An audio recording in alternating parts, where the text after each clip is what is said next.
Here are a couple of questions on one particular theme, theistic personalism. Dr. Craig, I recently ran across a video of David Bentley Hart, a philosopher whom I greatly admire, and whose work has helped me greatly in my discussions with skeptics. In the video, he seemed to distance himself quite clearly from your view of God, calling you a theistic personalist, along with Richard Swinburne and Alvin Plantinga. Stopping right there, Bill, at least you're in pretty good company there. Yes, I would say so. Yeah. This distinction seems to be between classical Thomists and more contemporary analytic philosophers. According to what I've read, theistic personalists are accused of denying divine simplicity. Also, according to Edward Feser, at least, there's a tendency among theistic personalists to conceive of God as an interventionist being whose miraculous activity amounts to a kind of intervention in a natural order that would otherwise operate without him. I would like you to clarify your own position between these two camps. Do you accept the theistic personalist label? If not, in what ways, if at all, do you distance yourself from theists like Hart, Feser, and others who accept the Thomist view of God? I greatly admire your apologetics work, but Dr. Hart and Dr. Feser are also incredibly intelligent men. I am genuinely interested in knowing if there's a real difference here between their views and yours. Right. Well, this is a difference among brethren. While grateful for the work of Thomist philosophers, I myself, though trained under a Thomist, Norman Geisler, was in the end unpersuaded of Thomism, and in fact quite the opposite. I don't like the label theistic personalism. This is not a historic label for a person who is not a Thomist. Personalism was an early 20th century philosophy exemplified by a thinker like Borden Parker Bowen, and I think it's misleading to make up labels like theistic personalism and attach those to those who don't hold to Thomism. So I don't like the label. At the same time, one needs to recognize clear differences between the majority of philosophers and theologians who are Christians and that minority who accept the Thomistic concept of God. The Thomist believes that God's essence is existence, that God's essence is to be, the act of being. Now, if you find that difficult to understand or unintelligible, in one sense, Thomists grant we can't understand what that is because our intellects grasp the essences of things, those essential properties that make a thing what it is. But in God's case, the Thomist says, in one sense, God doesn't have an essence. Rather, God's essence just is the pure act of being, which is not something that can be grasped by the intellect. So there's a deep agnosticism in Thomism about who God is and what he's like. All we really have are negative predications of God that are true.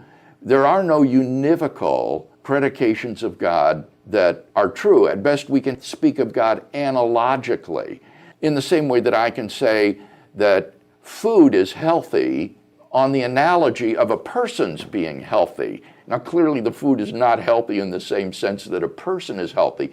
And in the same way, the Thomist would say, we can speak analogically of God being good, loving, holy, and so forth.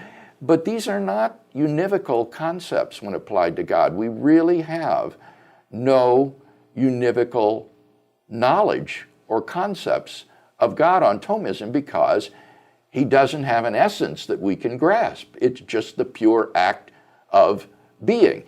And this is the doctrine of divine simplicity that they're talking about, that in God there is absolutely no distinction between substance and accidents. He is his properties. God's act of being just is what he is.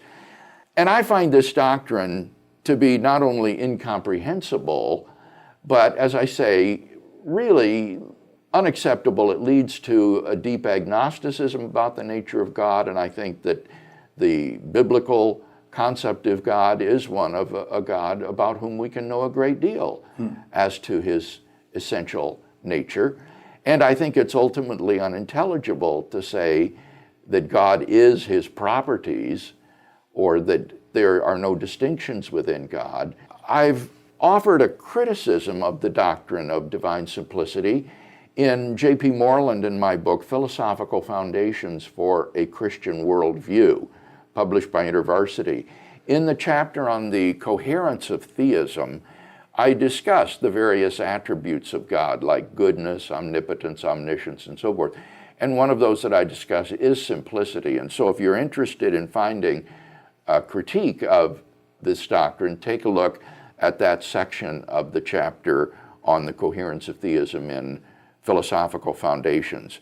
Now, as for this charge that those who are not Thomist have an interventionist view of God, whose miraculous activity amounts to a kind of intervention in a natural order that would otherwise operate without him, that's a misrepresentation.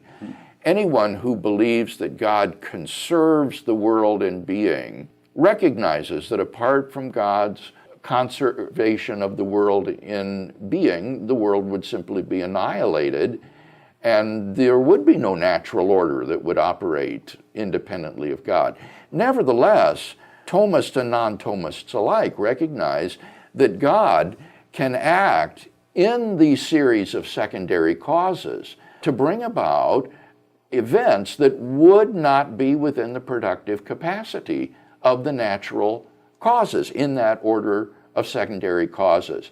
And these we call miracles. So there's no doubt that God can act not simply as a primary cause sustaining the world in being, but Thomists and non-Thomists alike recognize that God can act in the series of secondary causes to bring about miracles.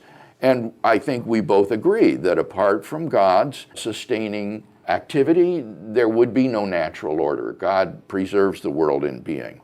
So while we have a great deal in common in believing in a creator and designer and sustainer of the universe, at the end of the day, I'm not persuaded that Thomism is the best form of Christian philosophy.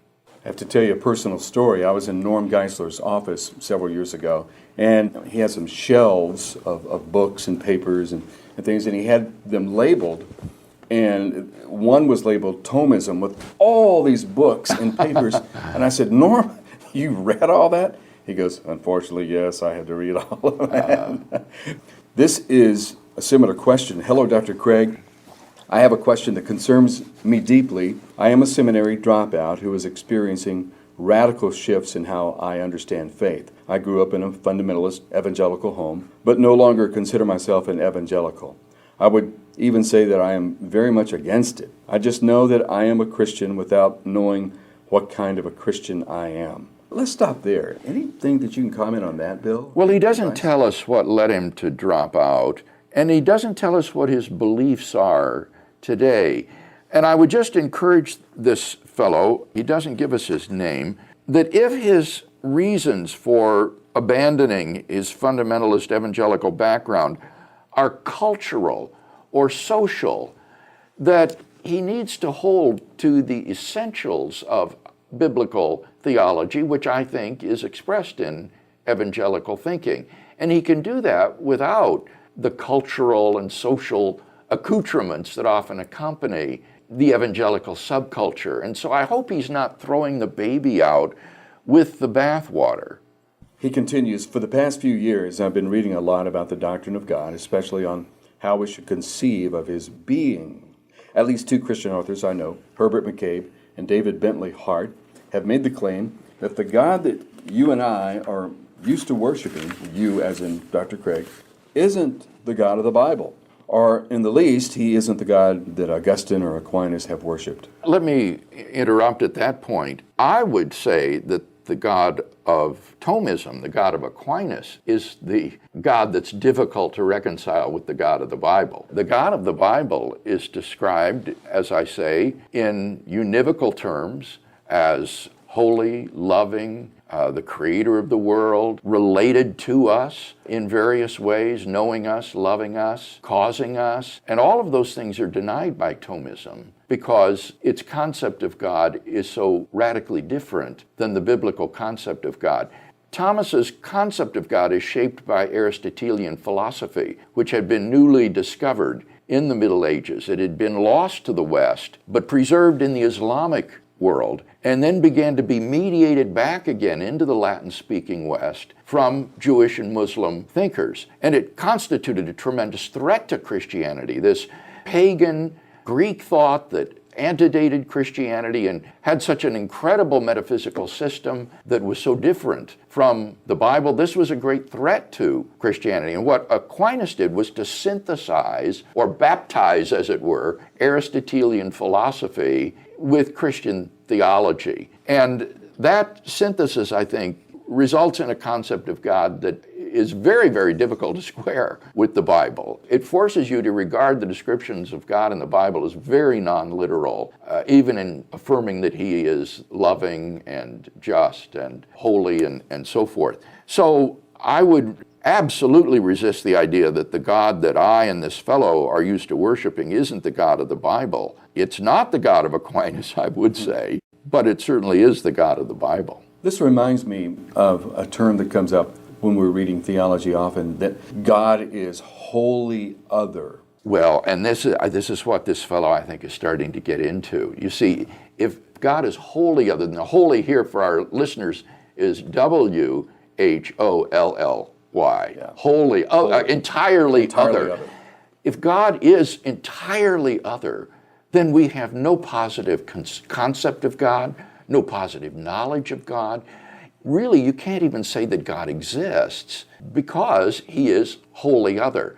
And this current within contemporary or modern theology, I think, is wholly unbiblical. It's much more like Hinduism or Buddhism concept of the absolute, which is ineffable and beyond all distinctions. This is not a biblical concept of God. And I think, as we'll see, this is what this fellow seems to be falling into. Yeah, we should not confuse this wholly other concept with God's transcendence. I think that's what people are trying to say quite often, that God is transcendent. But they couch it in that term, and then that wouldn't be accurate. Right. To say he's transcendent means, for example, that he's not dependent upon time and space or any other thing that exists. He exists independently and beyond space and time. But wholly other means that he has no properties in common with us. He is ineffable, inexpressible. Yeah.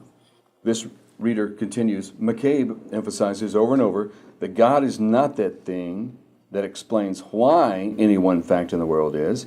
He is solely an explanation for why anything at all is.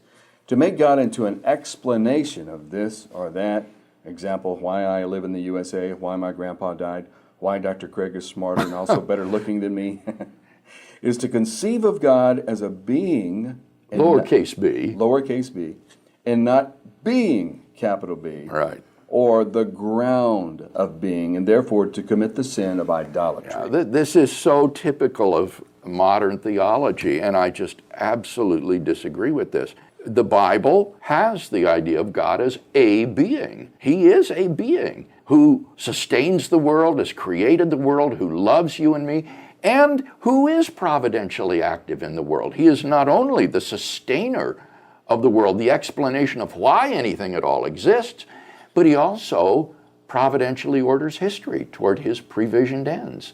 He sends his Son into the world in the person of Jesus Christ to die for the sins of the world. And there's no reason to accept this idea that God is not a being, but is being with a capital B, whatever that means, this sort of ineffable, property-less, inexpressible, wholly other something. You just shouldn't accept this kind of unintelligible concept of God that McCabe is pushing. Now, what the theist can do to distinguish how God is so different than everything else is distinguish between necessary being and contingent being. And that will be enough to ensure God's independence and transcendence and greatness so that one doesn't lapse into idolatry. God is not just another being among many. He is a necessary being who exists a se, that is to say, independently of everything else. Everything else depends upon God for its existence and is contingent in its being and therefore created by God. So we don't need to identify God with being with a capital B, which is not a being. He is a being, and the way in which we distinguish God from other beings is that he is the necessary being who exists a se, whereas everything else is contingent and exists by his creative power. Well, it gets a little more interesting here. The questioner continues, at one point, McCabe just flat out denies that God is a person. Sure. Otherwise, he would be a being, right? Well, if he's a person. Continues, we could call God a person as a kind of metaphor insofar as he is not an impersonal force under our control, but he is not really a person. Yeah, that just follows from saying God is not a being, because persons are things. So, yeah, that's right. Continuing here, the implication of this view of God has been very far-reaching in my life. Now, I don't pray that God would cure me of my back problem. I pray that I would gain the serenity to accept it as a kind of a self-pep talk. I used to think that there must be a reason why I am good or bad at this point and that. Now I think of how lucky or unlucky I got. Before I thought of spirituality as a Godward-facing thing. Now I think it is a way of talking about ethics. Yeah, see, this is so sad, but it illustrates the practical consequences of our concept of God. If God is not a person, is not a being who has no properties in common with us, then he just becomes a blur and becomes irrelevant to your life. You don't believe in miracles. You don't believe in providence. You just believe in luck. Spirituality becomes empty. And what I would say to this fellow is he has correctly discerned the implications of McCabe's view, but why adopt it? He seems to think that just because he's read a book in which this is expressed, that therefore it must be true. Well, there are plenty of books written from other perspectives. The first questioner mentioned Swinburne and Plantinga, as well as my own work and the work of many Christian theologians. I think there are good reasons to believe that God is personal. Most of the arguments for God's existence that I've defended, the Leibnizian argument, the Kalam argument, the moral argument, the argument for design, the ontological argument, almost all of them are proofs for the existence of a personal ground of being or moral absolute or designer of the universe. Moreover, in the incarnation of Jesus, we have absolute grounds for thinking that God is personal because he entered into human history. You can't make sense of the incarnation apart from a personal deity. So there are good reasons to believe that God is personal, and I can't think of any good argument for McCabe's impersonalism. Bill, there are a lot of things going on with this person who is asking this question. Yeah, absolutely. There's more here than meets the eye. He's moving away from God in some ways because of some theology that he's reading. He says, in many ways, my life is becoming more and more indiscernible from a naturalist life.